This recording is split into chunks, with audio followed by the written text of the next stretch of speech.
Salut tout le monde, j'espère que vous allez bien. Si vous êtes là aujourd'hui, c'est parce que vous souffrez sans doute de douleurs cervicales au bureau et que vous voulez savoir un petit peu ce que vous pouvez risquer. Donc ça, je vais vous en parler, mais tout d'abord, en fait, pour ceux qui sont nouveaux sur la chaîne, ce que je vous conseille, c'est de vous abonner en cliquant en bas à droite de votre écran. Et pour ceux qui ne me connaissent pas, je m'appelle Cédric, je dirige Corporels et nous sommes en fait spécialistes dans la gestion des douleurs et du stress au bureau pour les grands groupes et notamment en télétravail. Et c'est par ce biais-là en fait que régulièrement je vous donne des conseils, des astuces, des exercices pour pouvoir lutter en fait contre toutes ces douleurs que vous pouvez avoir au bureau et en télétravail, notamment liées au fait que l'ergonomie n'est pas toujours très bien adaptée. Et le pire, c'est que malheureusement ces douleurs en fait elles peuvent s'inviter un petit peu dans votre vie de tous les jours. C'est pour ça que c'est hyper important en fait de les prendre en main et de faire ce qu'il faut pour ne plus les avoir. Donc pour en revenir à nos douleurs cervicales au bureau, on le sait tous, la sédentarité n'est pas bonne pour notre santé. Mais si on ajoute à ça la position prolongée devant l'écran, on accroît encore plus les risques de douleurs, notamment au niveau de votre cou et de vos vertèbres cervicales. Je vous rappelle, les vertèbres cervicales sont au nombre de 7. Elles se situent entre votre tronc et votre tête. Et outre le fait de pouvoir vous faire des mouvements, elles soutiennent cette tête et justement la font bouger dans tous les plans de l'espace. Et moi je vais vous expliquer en fait pourquoi, tout simplement. En fait parce que le corps est fait pour bouger. Et il a besoin de mouvement et encore plus au niveau des cervicales puisqu'en fait c'est une partie de votre colonne qui est très mobile. En plus, à l'intérieur, il y a de nombreuses structures qui y passent, comme des nerfs, des artères, des veines, des ganglions, des glandes, des organes. Donc vous voyez, ça fait vachement de monde. Ce qui fait qu'en fait, que lorsqu'elles sont trop sous contrainte, en fait, toutes ces structures-là peuvent être un petit peu influencées par les irritations qu'il peut y avoir au niveau des cervicales. Et vous pouvez donc ressentir des douleurs au niveau de votre cou, mais aussi à distance à cause des différentes structures dont je viens de vous parler. Comme par exemple, à cause d'une douleur ou d'un problème cervical, vous pouvez avoir votre digestion qui est en fait influencée. Donc vous voyez, c'est vraiment fou parce qu'on ne croirait pas que les cervicales peuvent avoir une influence sur votre digestion. Je vais vous expliquer pourquoi, c'est tout simple. Parce que vous avez un gros nerf digestif qui part de votre cerveau et qui sort de votre crâne au niveau de la base du crâne.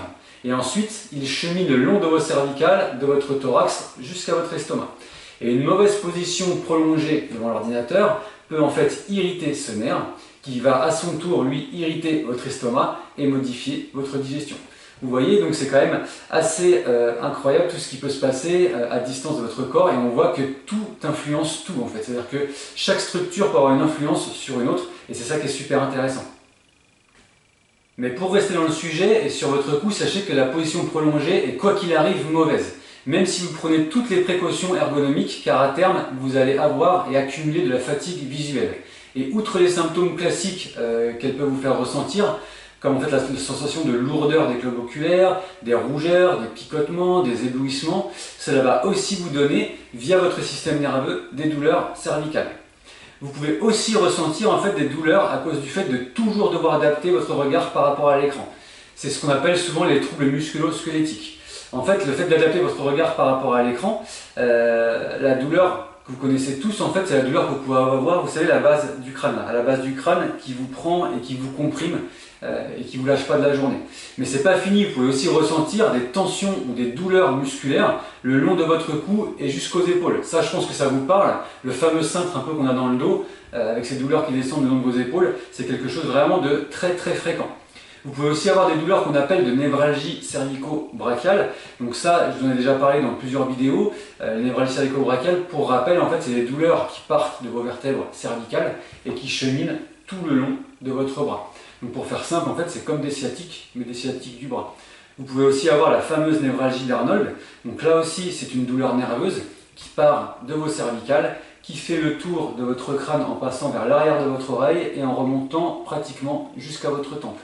Donc ça, je pense que c'est des douleurs dont vous avez au moins entendu parler si vous n'en avez pas été victime. Mais rassurez-vous, en fait, vous êtes très loin d'être les seuls parce que sachez que pratiquement 30% des personnes ont des douleurs cervicales et parmi ces 30%, environ 50% de ces personnes-là ont des douleurs cervicales chroniques. Donc ne vous inquiétez pas, il existe des solutions qui sont vraiment très importantes à mettre en place parce que quand ces douleurs-là s'installent, elles deviennent chroniques. Et donc du coup ça peut avoir une influence vraiment sur votre vie de tous les jours parce que quand la douleur devient chronique, vous avez une douleur qui vous tape sur le système, à force ça vous fatigue, si vous êtes fatigué forcément votre productivité baisse, donc vous devez travailler 2 fois plus pour même pas avoir les mêmes résultats, donc vous êtes frustré, vous êtes de mauvaise humeur, et là des répercussions commencent à arriver sur votre entourage proche, au niveau de vos collègues, au niveau de votre famille. Vous pouvez même aller jusqu'au burn-out, et donc être en arrêt maladie prolongé, et petit à petit glisser vers la désinsertion sociale. Donc comme je vous l'ai dit, ne paniquez pas, il existe des solutions, notamment une solution que je vous propose ici, qui s'appelle Integrative Mobility, et que vous pouvez consulter, n'hésitez pas à le faire.